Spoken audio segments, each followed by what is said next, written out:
കോഴിക്കോട് കാക്കൂരിൽ ദശാവതാര ക്ഷേത്രങ്ങളുണ്ടെന്ന് എത്ര പേർക്കറിയാം?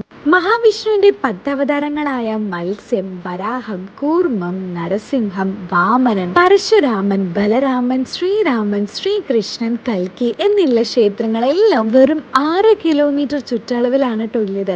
നമ്മുടെ ഇന്ത്യയിൽ പോലും വേറെ എവിടെയും നിങ്ങൾക്ക് ഒരേ ദിവസം ഇങ്ങനെ തൊഴാൻ കഴിയില്ല. പൊൻകുന്നു മലകളുടെ താഴ്വാരത്താണ് ഈ ഒരു ക്ഷേത്രം എല്ലാം വരുന്നത്. പെരുമീൻപുറം ശ്രീ മഹാവിഷ്ണു ക്ഷേത്രം, പന്ന്യംവള്ളി വരാഹമൂർത്തി ക്ഷേത്രം, ആമംഗലം ശ്രീ മഹാവിഷ്ണു ക്ഷേത്രം, രാമല്ലൂർ ശ്രീ രാമസ്വാമി ക്ഷേത്രം, ശ്രീ തൃക്കോയിൽ നരസിംഹ ക്ഷേത്രം, ഈന്താട് ശ്രീ മഹാവിഷ്ണു ക്ഷേത്രം, ശ്രീ മഹാവിഷ്ണു ബലരാമ ക്ഷേത്രം, അരുതാട് പരശുരാമ ക്ഷേത്രം, തീർത്ഥങ്കര ശ്രീ വാമനാവതാര ക്ഷേത്രം. ഈ പറഞ്ഞ 9 ക്ഷേത്രങ്ങളിലും നിങ്ങൾക്ക് തൊഴുതിറങ്ങാം. പക്ഷെ കൽക്കിയുടെ ക്ഷേത്രം ഇതുവരെ കണ്ടെത്തിയിട്ടില്ല.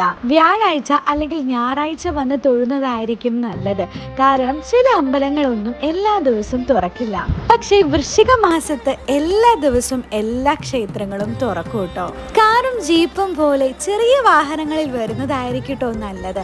അല്ലെങ്കിൽ കുറച്ച് ദൂരം നടക്കേണ്ടി വരും.